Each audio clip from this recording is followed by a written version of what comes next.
Tonight, an NHS watchdog apologises to doctors after failing to fully investigate complaints about patient safety and capacity at Scotland's largest hospital. Also making the headlines, another disappointment for WASPy women after the UK government fails to back a call for pension compensation for women born in the 1950s. In sport, Scotland head coach Steve Clarke says his players had to pick him up after their heavy defeat to the Netherlands. And would you run for 60 hours? We meet the very first woman to successfully finish one of the toughest ultramarathons in the world, doing just that. Yeah, I mean, this was by far the toughest thing I've ever done in my life. I'm John Mackay in Glasgow. And I'm Kellyanne Woodland in Edinburgh. This is the STV News at 6.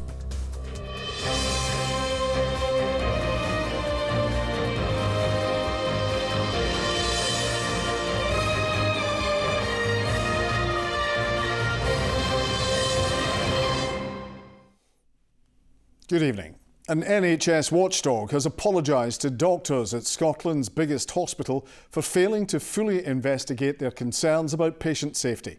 In May last year, consultants at Glasgow's Queen Elizabeth University Hospital A&E department wrote to Healthcare Improvement Scotland saying staffing and capacity levels were inadequate.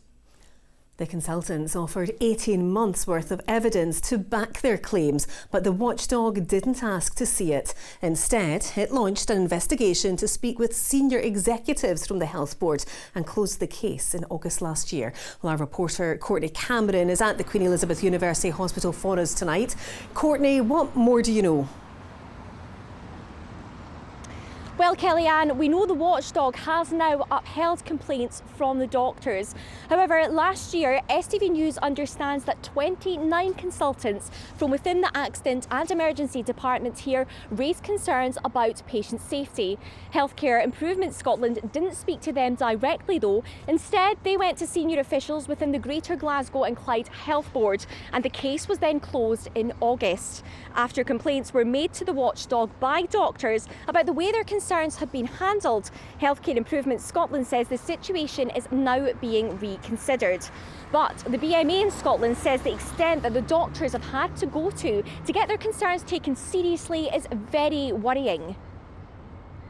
So the fact that they've done that and then felt that they've been totally ignored is really, really worrying. It's comforting to some extent to hear that this apology has been said today, and really hoping that now we can get some positive action to change the situation and actually see the situation in A&E departments across Scotland change for the better. So Courtney, what's Greater Glasgow and Clyde Health Board saying tonight? Well, they're saying that they're committed to improving the patient experience here at the Queen Elizabeth University Hospital, and they've been working with the consultants and Healthcare Improvement Scotland following the concerns that have been raised. No one from the watchdog was available for an interview today, but in a statement they told me it's recently received additional information from the consultants about patient safety concerns, and this information is now currently being considered. All right, Courtney, thanks very much for that. Campaigners say they've been left disappointed after the UK government failed to back a call from an independent watchdog for women born in the 1950s to get compensation after losing out from changes to the state pension age. The Department for Work and Pensions said it needed more time to respond to a report from the Parliamentary Ombudsman, which last week said the WASPy women had been failed. Our Westminster correspondent Paris Goutsianis joins us. And Paris, this wasn't the response campaigners were looking for. It absolutely wasn't, John. It's been over a decade since the WASPy women first raised the alarm. It's been 5 years that this has been under investigation. Last week's report called for compensation of between £1,000 and £3,000, and that itself was a fraction of what the WASPy women were asking for. But today, Mel Stride, the DWP secretary, didn't talk about money at all. Instead, he defended his department's conduct in the way it raised the state pension age. The Labour Party demanded to know when he would be back to the Commons with another update, but it still won't say whether it backs compensation. So it fell to the SNP to voice the anger of the WASPy women.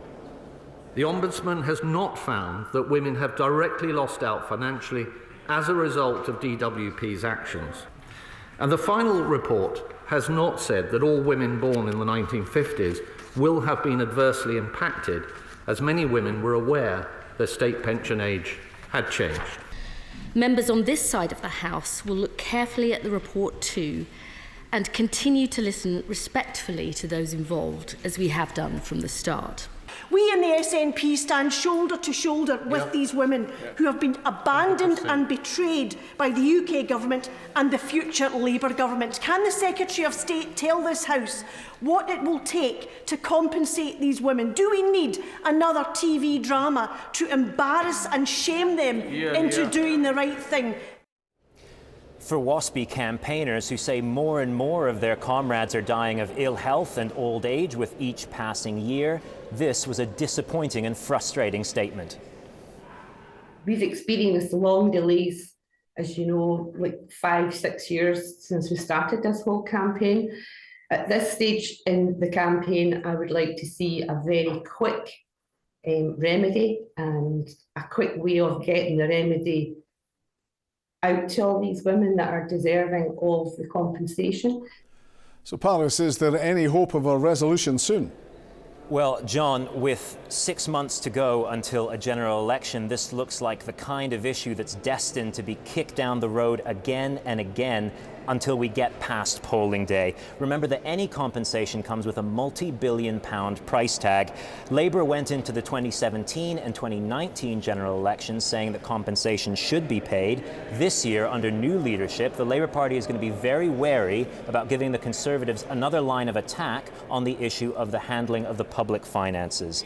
The SNP and the Liberal Democrats will say that's a betrayal, but of course that's easy for them to say since they'll never have to pay that bill. Paris at Westminster, thank you. We hear a lot about the demands on the NHS from the ageing population and the impact of social isolation on older people. Now, there's a reminder about the role performing arts can play in helping keep them active and out of hospital. Our senior reporter Gordon Cree has been to visit a project in Edinburgh which has secured a grant from a Scottish Government fund aimed at improving mental health and well-being. For Iris, who comes to the Reconnect project at Edinburgh Community Performing Arts every week, there was a new dance partner this morning. The First Minister was announcing an extra £30 million in funding for mental health programmes across Scotland. And Iris told me coming to these classes has been life-changing. Oh, fantastic. The best thing that ever happened to me. Everybody's so friendly. They really care for us. Really care for us. So you go away feeling good at the end? Very much so. Mm-hmm. What difference has it made for you? Oh, it's gave me a life back again. This free project was set up amid concern older people had been left isolated by the COVID pandemic. It brings together people with conditions like dementia and Parkinson's, as well as those who care for them. I've had some older people say to me before in the past that this is the only time that they actually speak to someone else and socialise. So it's really important to have community arts projects like this where we bring people together, they can socialise, mix, learn a new skill and have a little bit of fun, really. Hamza Youssef was an enthusiastic participant in today's session and hopes activities like this can help improve mental health before it reaches breaking point. So if we can work with people pre-crisis in their communities at grassroots level, help to tackle issues like social isolation. And of course we know how good physical fitness is for our mental health, that we can make sure that we are working with older people, younger people and everybody in between. That can definitely help to ease the pressure on what's a really difficult time for our NHS. As well as the dancing, it's clear social interaction is a highlight here too. No one too old to forge new friendships. Gordon Cree, STV News, Edinburgh. Well, let's take a look at other stories now. And the UK Space Agency is opening an office in Scotland for the first time. Around 30 staff are to be based at Queen Elizabeth House in Edinburgh. The UK government says the expansion will allow the agency to collaborate more closely with Scotland's thriving space sector. An SNP MP targeted by hackers linked to the Chinese government says Scotland and the whole UK should view China as a threat. The UK government has confirmed that Chinese hackers were behind an attack on MPs and the elections watchdog. compromising the details of 40 million British voters. New sanctions have been imposed and the Chinese ambassador has been summoned to the Foreign Office. I'm not saying we can't have economic relations with China. Clearly we will and we have to, but we have to deal with China as it actually is today, in the modern day. And that is the number one economic threat that we in the West face. And Scotland's no different to that. Scotland can't sit this out. And I think too often some people think we can sit this out because it's this kind of faraway issue. It opened 25 years ago as Scotland's first private prison. Now, at a time when our jails are overcrowded and under pressure, HMP Kilmarnock in Ayrshire has passed into public ownership. Its governor has praised the efforts of those involved in the transition earlier this month, but warns his prison is already running over capacity. Craig Thompson says Kilmarnock, like the rest of the estate, faces a difficult balancing act, managing an increasing population with complex needs. He's been speaking to our chief reporter, Sharon Frew. The first inmates arrive at Scotland's first private prison. 500 Category B prisoners will be housed at the jail on the outskirts of Kilmarnock. On this day 25 years ago, STV filmed inside Scotland's newest prison. HMP Kilmarnock was managed by the private contractor Serco. It transferred to the Scottish Prison Service when its multi-million-pound contract came to an end. If you sell a house and you get your home report done, that's what happens in a prison, which is a small village. Separate to that, there's also the continued well-being and care and decency for people we look after. Those involved in the transition say maintaining operational stability was paramount. And that was probably one of the fundamental reasons as to why we kept some of the technology systems that Kilmarnock have adopted that are not within the SPS, which may make it more difficult for us as an organisation to manage, but actually helps the staff and the people who live here to go about their day-to-day business well. Scotland has 15 prisons, and it's feared the system is approaching a tipping point. The bottom line is Kilmarnock Prison is already over capacity. This morning the number here was 583. Go back to 600 by close of play today. We can operate well at that. Probably 650 is uncomfortable for me. It's doable, but you've then got the impact and say, I'm not here to warehouse people.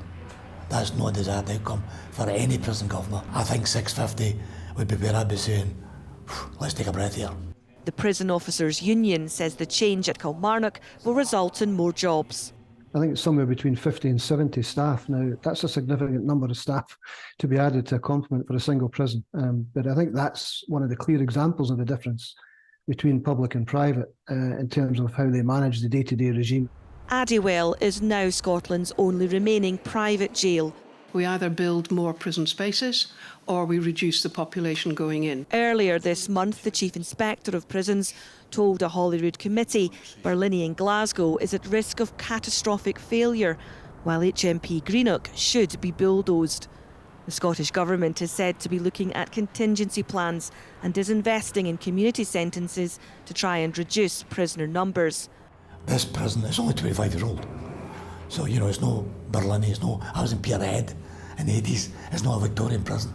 There is significant land here, and there's an opportunity for the prison service now that it runs and operates as a Crown facility to maybe have a rethink in future about Kilmarnock's purpose, because it is a very central location.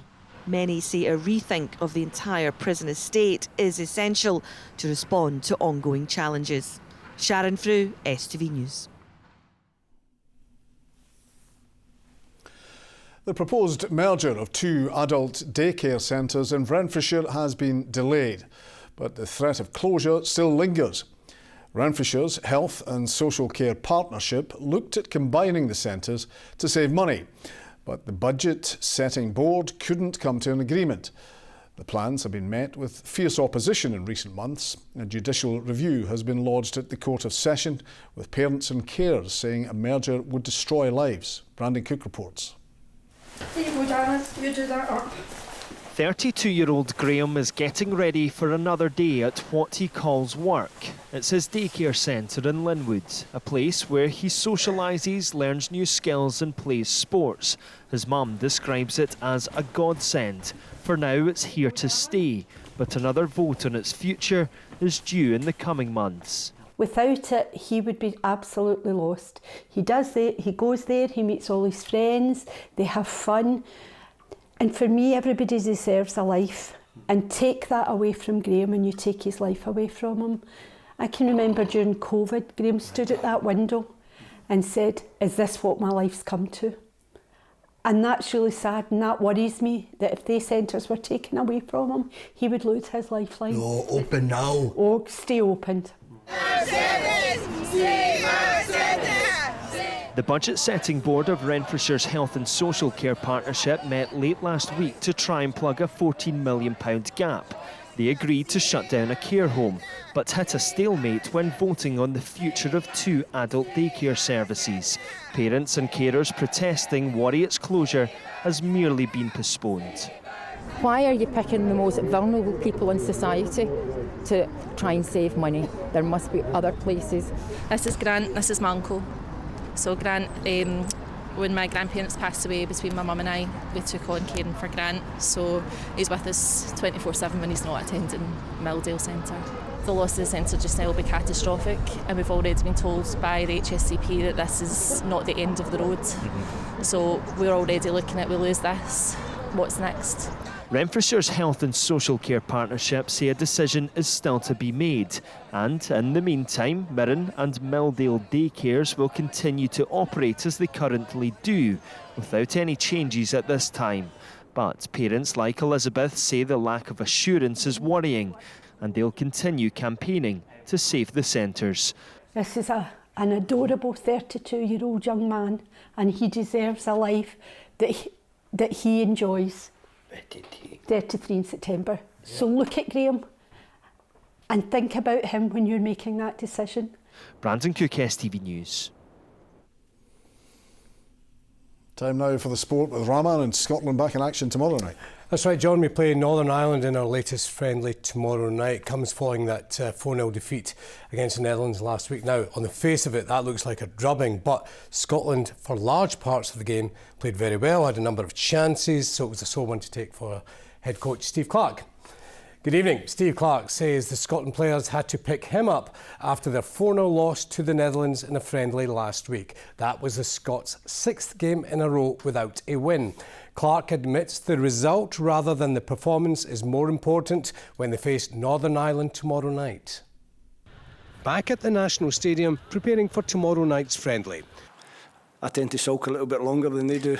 They move on a little bit quicker than I do because I've probably got a little bit more to think about than they have. In my opinion, I don't think the confidence has dipped. I feel like we know that we played some really good stuff the other night and we want to continue them good movements, the motion that we had in the first half and the beginning of the second half as well. So yeah, it's not all doom and gloom. It may seem like it from the results, but we want to keep pushing. We want to show everyone that we are a really good team and we're capable of that with the squad that we have. We want to be the most successful Scottish team in history to go there and show that we can do it, and I'm full of belief in the whole team and obviously the manager and the coaching staff as well.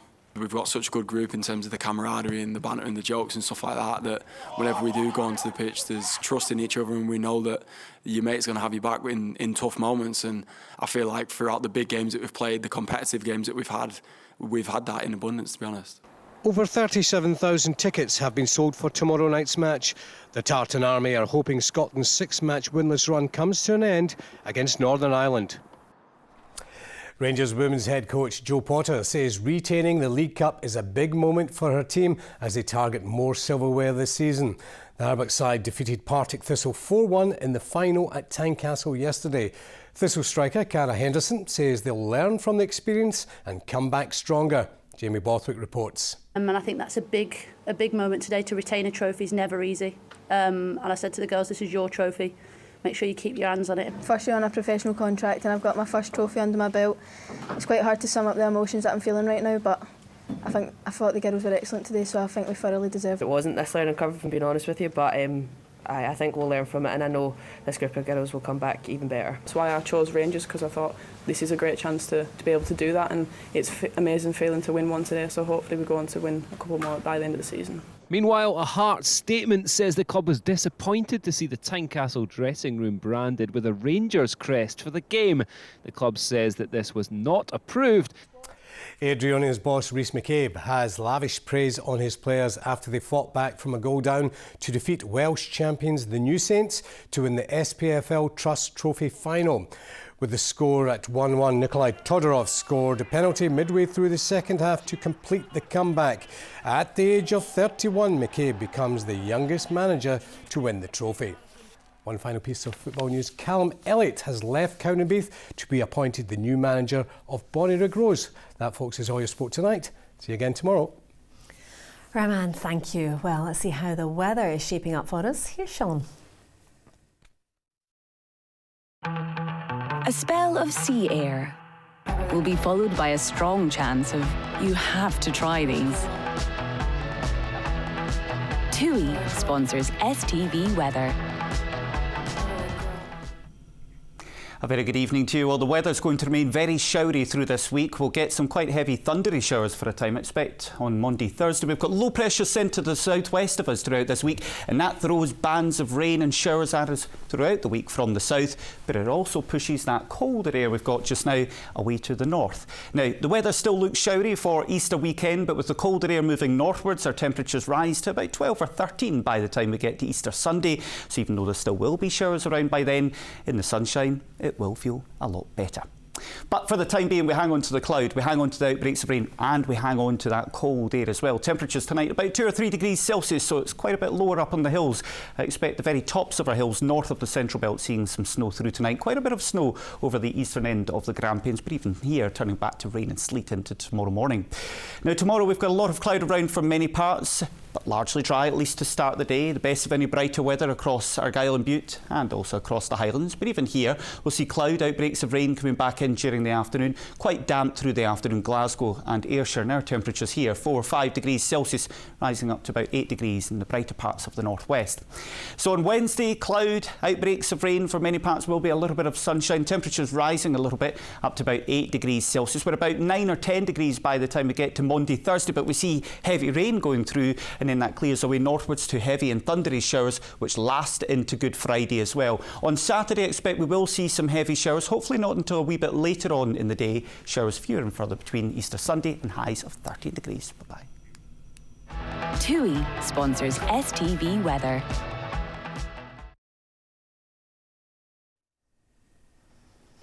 And finally, a Midlothian runner has become the very first woman to successfully finish one of the toughest ultra-marathons in the world, doing so with just seconds to spare after a staggering 60 hours on her feet. Jasmine Paris travelled to Tennessee to tackle the Barkley Marathons, a challenge which has been completed by just 20 people in the last 37 years.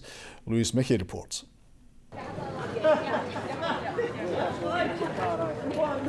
Arriving home to a warm welcome from Dad, Jasmine Paris made history on Friday, becoming the first woman to complete the Barkley Marathons, branded the race that eats its young. It's 100 miles through the wilderness of Tennessee. And it's extremely steep, the terrain's very steep up and down, and it's all off paths. You have to navigate your way around, the map's not very good, and so there's kind of like notorious stories of people getting dramatically lost.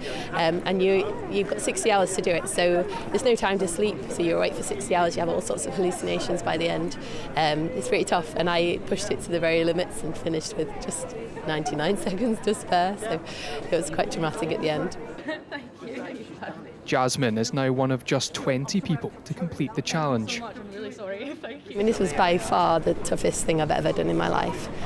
It's really hard to describe why it's so hard, but I think what draws me to these sorts of events is the kind of not knowing whether you can do it. That's what I'm attracted by. And there were some moments when I was finding it tough, and I actually thought of my kids. I thought about, you know, when they snuggle up in bed sometimes in the night when they have a bad dream and they come in bed, and that was like the thing that kept me going, the thought that when I get back I can do that again, and we can all have a big hug. Jasmine will return to work at the University of Edinburgh's vet school later this week, but before that she's excited to be reunited with her 2 children. It's looking forward to time with the kids. I'm back at work later this week, so but I like work, so and I'm on clinics next week, so I'm looking forward to getting back into the kind of normal life. I mean, the children are brilliant for a sense of perspective and just getting right back to it, so bath time, bedtime stories, all that sort of stuff. And it won't be long until Jasmine is back in the hills. She's off to the Italian mountains in September. Lewis Mickey, STV News. Just wow. You ever thought of a marathon, John? All the time, although I think you'll find it called Snickers now. Anyway, we're back tomorrow. Foods. Good night. Good night.